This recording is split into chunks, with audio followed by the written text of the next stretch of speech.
রোববার থেকে শুরু করে যে কোনো শুভ অনুষ্ঠান, এই যেমন ধরো বিয়েবাড়ি, জন্মদিন, অন্নপ্রাশন, যে কোনো শুভ অনুষ্ঠানে এই যদি মাটন থাকে তাহলে তো ব্যাপারটা জমে যায়। অনেকের তো এই মাটনটা ভীষণ পছন্দের, আর এটা না থাকলে কিন্তু অনেকেরই মন ভেঙে যায় যে ইস, মাটন নেই, মাটন থাকলে একটু বেশি ভালো হতো। তো যাই হোক, আজ বানাবো এই রবিবারের স্পেশাল লাল লাল খাসির ঝোল। আমি মাটনের মধ্যে আদা রসুনের পেস্ট, জিরে গুঁড়ো, ধনে গুঁড়ো, মিট মশলা আর 1 চামচ হলুদ গুঁড়ো আর কিছুটা জায়ফল গুঁড়ো করে নিয়েছি, জয়িত্রীও দিয়ে দিয়েছি, চিনি 1 চামচ, অল্প একটু লবণ দিয়ে এরপর আর দিয়েছি সর্ষের তেল, ওটা কিন্তু দিতেই হবে। সমস্ত কিছুকে দিয়ে বেশ ভালোভাবে এই মাখামাখি ব্যাপারটা কিন্তু খুব ইম্পর্টেন্ট। এটাকে ভালোভাবে প্রত্যেকটা মশলার গায়ে ভালোভাবে মাখিয়ে নিতে হবে। মাখিয়ে নেওয়ার পর তারপর এটাকে ম্যারিনেট করে 0.5 ঘন্টা থেকে 1 ঘন্টা মতো যদি রেখে দেওয়া যায়, এর স্বাদ কিন্তু দ্বিগুণ হয়ে যাবে। এই যে ঘুরিয়ে ফিরিয়ে আমি মাটনটার গায়ে বেশ ভালোভাবে মাংসটা ম্যারিনেট করে নিয়েছি। এরপর কড়াইয়ে তেল গরম করে দিয়ে দিয়েছি 2টো শুকনো লঙ্কা, গোটা গরম মশলা, এই যেমন শাহজিরা, শামরিচ, 2টি এলাচ, 2টি লবঙ্গ। এরপর দিয়ে দিলাম বেশ অনেকটা পেঁয়াজ কুচি। পেঁয়াজটাকে কিন্তু বেশ সরু সরু পাতলা পাতলা করে কেটে নিয়েছি।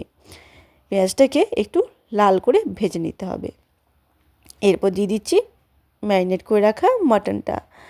অনেকে কিন্তু মাংসের মধ্যে দই দাও, তো দিতেই পারো।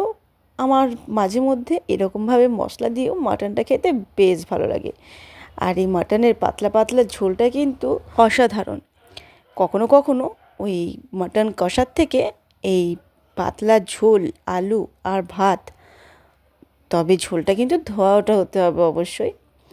তো যাই হোক, আগে মাটনটা তো রান্না করিনি, তারপর না হয় খাওয়ার ব্যাপার। এখানে মাংসটা দিয়ে বেশ ভালোভাবে কষে নিতে হবে। কড়াইটা কিন্তু আমার বেশ ছোট হয়ে গেছে আর মাংসটা নাড়াতে বেশ অসুবিধা হচ্ছে। কড়াইটাকে চেঞ্জ করে নিতে হবে। দিয়ে দিচ্ছি কিছুটা লবণ আর ঝালের জন্য কাঁচা লঙ্কা। আর এই যে চর্বিটা, মাংসটা একটু কষে নেওয়ার পর তারপর কিন্তু আমি চর্বিটা দিয়ে দিচ্ছি। আর ওখানে কিন্তু আমি কাশ্মীরি লঙ্কার গুঁড়ো দিয়েছিলাম রঙের জন্য, আর ঝালের জন্য দিলাম কাঁচা লঙ্কা বাটা। সমস্ত কিছুকে আবারও ভালোভাবে মিশিয়ে নেব।